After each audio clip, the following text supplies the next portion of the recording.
হে মুহাম্মদ সাল্লাল্লাহু আলাইহি ওয়াসাল্লাম, আখবিরনি আনিল ইসলাম, আমাকে ইসলাম সম্পর্কে বলুন।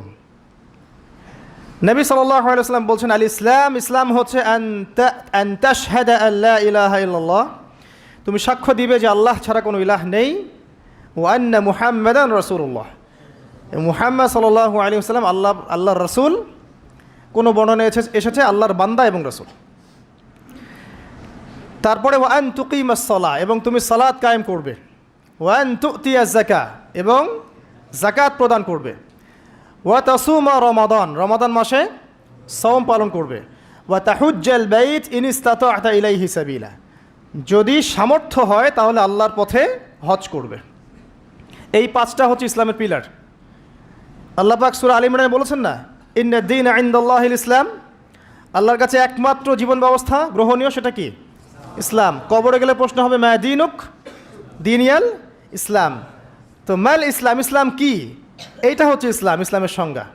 পাঁচটা পিলার, এটা হচ্ছে ইসলাম। এটাকে স্বীকার করে নিলে একজন ব্যক্তি মুসলিম হয়, ঈমান নিয়ে আসলে মুমিন হয়, তাকওয়া অবলম্বন করলে মুত্তাকি হয়, আর হৃদয়ের মধ্যে কলবে ইহসান চলে আসলে মুহসিন হয়ে যায়। এটা সবচেয়ে বড় স্টেজ।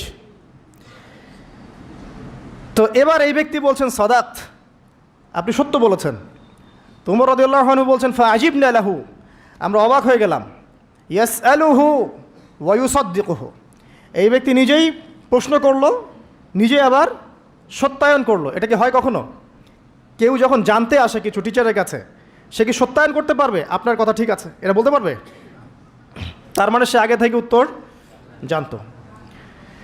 তো উমর রাদিয়াল্লাহু আনহু কিন্তু এখন খুব কনসিয়াস এই ব্যক্তি কে আসলে। এইটুকু আমরা একটু আলোচনা করে নেই।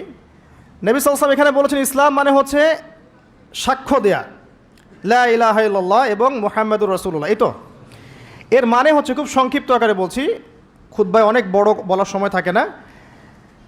এর মানে হচ্ছে আমাকে তাওহীদের উপর থাকতে হবে এবং শিরিক থেকে দূরে থাকতে হবে। আর মুহাম্মাদুর রাসূলুল্লাহ মানে হচ্ছে আপনাকে সুন্নাহর উপর থাকতে হবে, বেদাত থেকে দূরে থাকতে হবে। আবার বলছি, লা ইলাহা ইল্লাল্লাহ সাক্ষ্য দেওয়ার মানে হচ্ছে তাওহীদের উপর থাকতে হবে, শিরিক থেকে দূরে থাকতে হবে। আর মুহাম্মাদুর রাসূলুল্লাহ এই সাক্ষ্য দেওয়ার অর্থ হচ্ছে আমাকে নবীর সুন্নাহর উপর থাকতে হবে, বেদাত থেকে দূরে থাকতে হবে। তাওহীদ আপনারা জানেন, তাওহীদে রুবুবিয়্যাহ, তাওহীদে উলুহিয়্যাহ, একটা কি তাওহীদে আসমা ও সিফাত, মানে একমাত্র আল্লাহকেই সৃষ্টিকর্তা, পালনকর্তা, রিজিক দাতা, জীবন মৃত্যুর মালিক, বিধান দাতা, সন্তান দাতা, হায়াত মৌতের মালিক, সব কিছু কোথা থেকে হয়? আল্লাহ থেকে। এই কনসেপ্টের নাম হচ্ছে লা ইলাহা ইল্লাল্লাহ।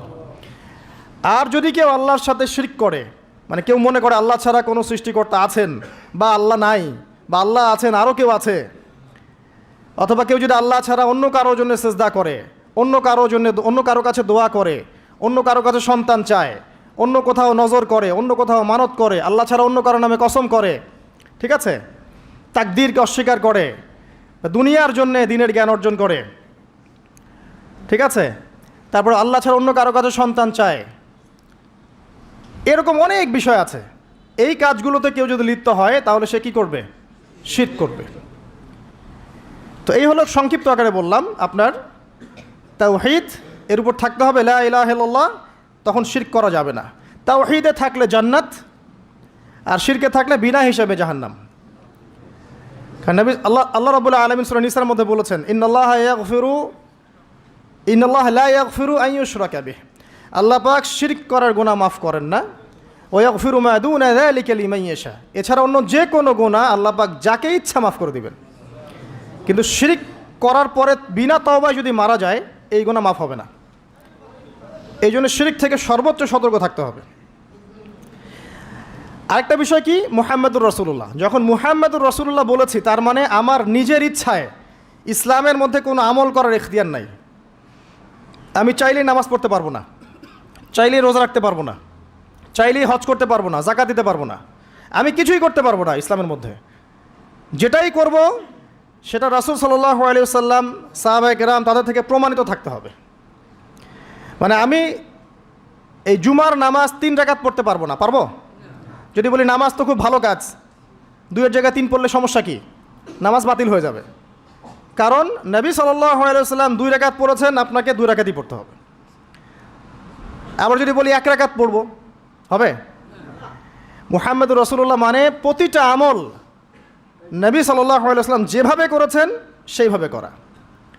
তার কথার সাথে তার কাজের সাথে যদি কারো কথা কাজ মিলে যায় সেটা গ্রহণ করতে কোনো সমস্যা নাই, কিন্তু তার কথার সাথে তার কাজের সাথে যার কথাই মিলবে না সেটা গ্রহণ না করাই আপনার উপর ওয়াজিব।